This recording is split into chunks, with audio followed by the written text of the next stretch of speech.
Hello there, welcome into the latest edition of Extra Time. Thank you as always for your tweets. Stuart Robson, Don Hutchinson and Nedum Manua with us. Is Cristiano Ronaldo's transfer a massive mistake by Manchester United, Robbo? I thought he was a bit of a problem at Juventus. Although he scored a lot of goals, it meant they couldn't have a disciplined team shape. Quite often he went where he wanted to go. And that's been a little bit of the case at Manchester United. And I think it's going to be difficult for Rangnick to get a position for him and to get a style of play for him, because he does what he wants. So everybody else has to work around him. And I'm not sure that's what Rangnick wants at Manchester United. So it's not been a success so far, apart from in the Champions League. What are all your many sources saying, Don? Not many sources saying anything at the moment, Dan. Everything's gone a little bit quiet. I would have thought that money would have been better off spent signing someone like Declan Rice or Jude Bellingham. I think those are the guys that would improve Man United's midfield. I don't think it's a mistake signing Ronaldo, because without him, they wouldn't even be in the last 16 in the Champions League. Declan Rice would be a lot more money, though, wouldn't he, Don? Well, it would, but you're going to get Declan Rice for what, 8 years, 10 years? What are you going to get out of Ronaldo? You're going to get one season? Is his leg still going to be there next season? Is the new manager, whoever it might be, because that's a strange situation, because Ralf Rangnick at the moment is having an absolute nightmare, so you're going to then sack himself in the summer and then give the job to Pochettino. It's just a mess, but he can still do a job, Ronaldo, but I just think when you look at that engine room, people like Bellingham and Declan Rice, they're going to be the future superstars. But Nedum, out of all the problems that United have, is Ronaldo really at the top of the tree? No, for me, he's not. I think when one of the greatest goal scorers to ever play the game becomes available and he chooses you, I think you kind of have to take it. But I think one thing which we can see at this moment is that I don't think it's the biggest problem, but for Manchester United, he doesn't appear to be the solution. So that's a very, very tricky situation to be in. Will Ronaldo be playing in the Champions League, Europa League or Conference League next season, Don? Oh, I'm going to lean now, as it stands, towards Europa League. They've got it all on now, Man United. I think out of all the sides that's got momentum, even though the form guide's pretty good, their performances of late have been nowhere near the top four side, the Champions League spot. So I'm going Europa League. Robbo, which powerhouse is more likely to miss out on the top four, United or Barcelona? I would say that's a difficult one, because Barcelona have had all the injury problems, COVID problems. When are they all going to come back? They got a good win at the weekend. Manchester United not doing particularly well. I'm going to say Manchester United at the moment, and Barcelona are going to have a good run. Xavi's going to get his system right. Those players are going to come back fit. They got a lot of spirit from the win at the weekend. So Manchester United are going to struggle to get into the top four. You've got no new flowers behind you, Robbo. You have to go and get some for yourself. No, I got rid of those. They're dead. Gone. That's it. Once every 6 months. That's the only time I buy them. Hey, that's all right. Nedum and his decoration for Christmas was quickly taken down. He's just got grey curtains and a white background. That is it. Don, what's the percentage chance Rangnick sticks with a 4-2-2-2-2-2-2 until the end of the season? 4-2-2-2-2-2-2, he can't. I mean, surely he can't. So the percentage chance of that is absolutely zilch. He can't stick with this system. No way. Nedum, how would you fare in this system?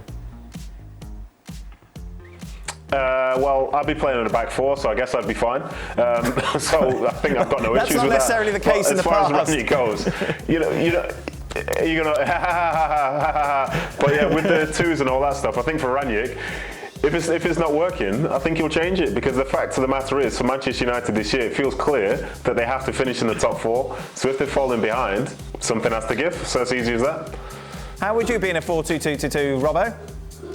I'd have been okay as one of the central midfield players. They don't have to do too much running around. They can just sit in that midfield area and get on the ball and make things happen, do the defensive side of the game. What I'd like to have seen from Manchester United's two holding midfield players in the latest game against Wolves, just to play higher up the field and press the ball higher up the field. But they didn't do that, so Wolves dominated the game.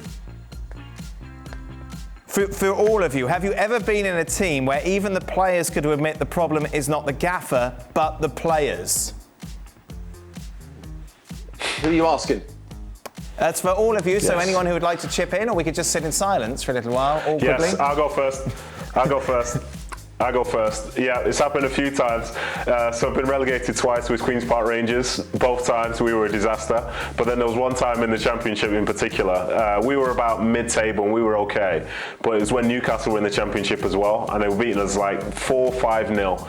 And the way they were playing, I just looked at it and I said, they're just, as a collective, they're just better than just we are.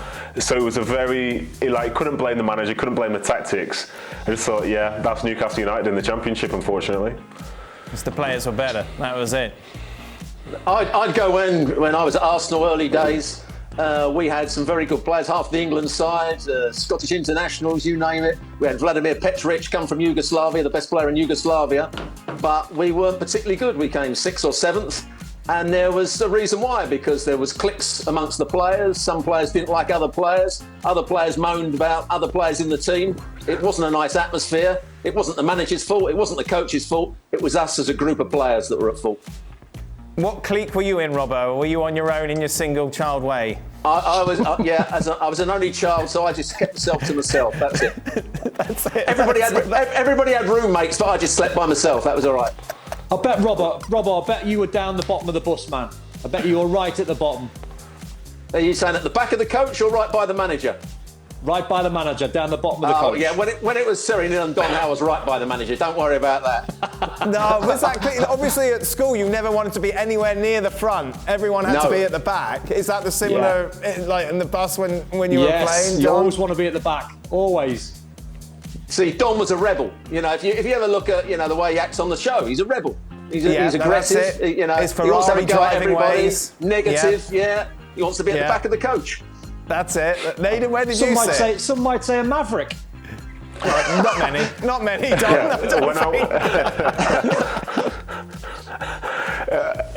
When I was captain, I was at the back of the bus, all the freedom. I decided who sat back there with me. And then when I was on my way out of Man City, I was sitting across from the manager. Probably the most awkward times ever seen to man. So yeah, there we go. Oh man, that's got to be awkward. It's horrible. Oh, who'd want to be there? Robbo, is Pep's Man City better than Sir Alex's United at its peak? I would say yes, because they play a style of football that not many people have been able to play over the years. And I would say they're as good as the Liverpool side of the late 70s, early 80s, which were magnificent. Pep Guardiola is getting Manchester City to play a magnificent style of football. So not only are they winning, but they're winning well. And it's great to see. So yes, I would say they're the best team I've seen. But they haven't won the Champions League, Robbo. In England, I said. But they haven't won the Champions League. No, they haven't. But I still would say that Pep Guardiola, as a coach, and that Manchester City team are the best I've seen in England. Nedum, as a Manchester City fan and past player, how much have you enjoyed the slow and miserable downfall of United since Sir Alex Ferguson left? When do you think they'll return to that standard, if at all? Oh my gosh, I'm going to have to put this on record now, aren't I? Every time I see Manchester United struggling, I'll be honest, there are two sides of me. There's the pundit side that tries to take it in and just have a reasoned opinion. Then there's another side of me that tunes in to see the car crash. So that's who I am as a person. And those years when Sir Alex Ferguson was in charge were the toughest years of my life. So myself, like many other people out there, not just associated with Manchester City, will never shed a tear when Manchester United struggle, and hopefully will continue for the rest of my life. But if not, just a couple more years at least. Final question. Nedum, did you ever play as yourself on FIFA? Was your rating too high or too low?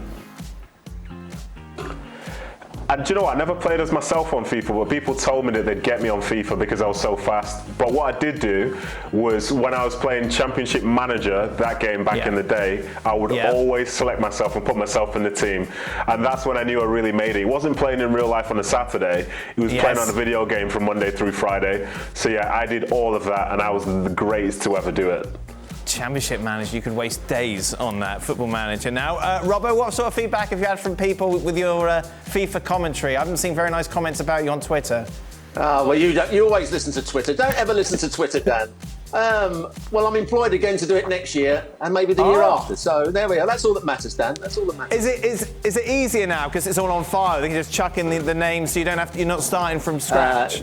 I don't have to do so many days, that's for sure. But there's all new versions. You have to do a whole load of more scripts. Yeah, there's going to be a few days of hard work.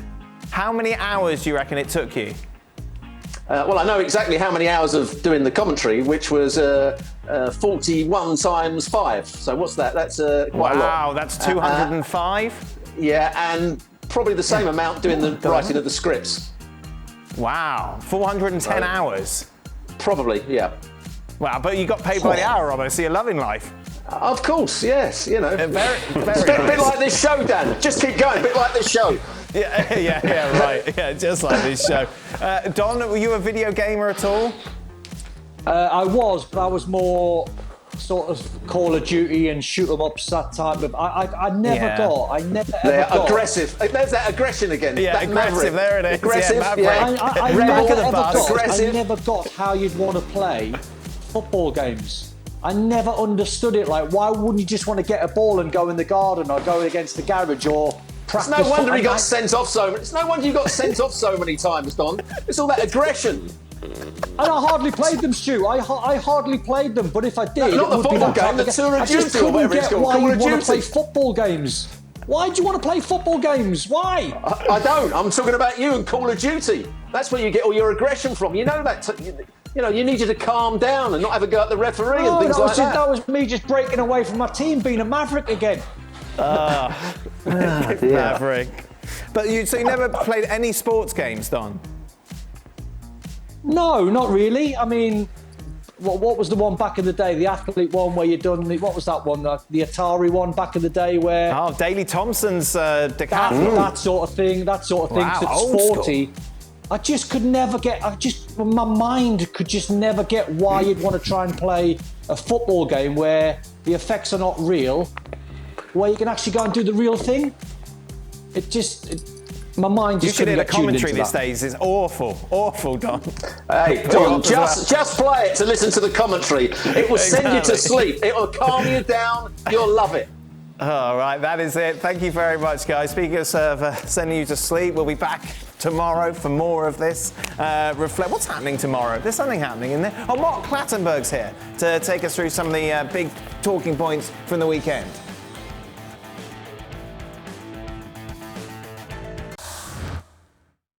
Well, thank you very much for watching ESPN on YouTube. For more sports highlights and analysis, be sure to download the ESPN app. And for live streaming, premium content, and let's not forget as well, ESPNFC 7 days a week. Subscribe to ESPN+.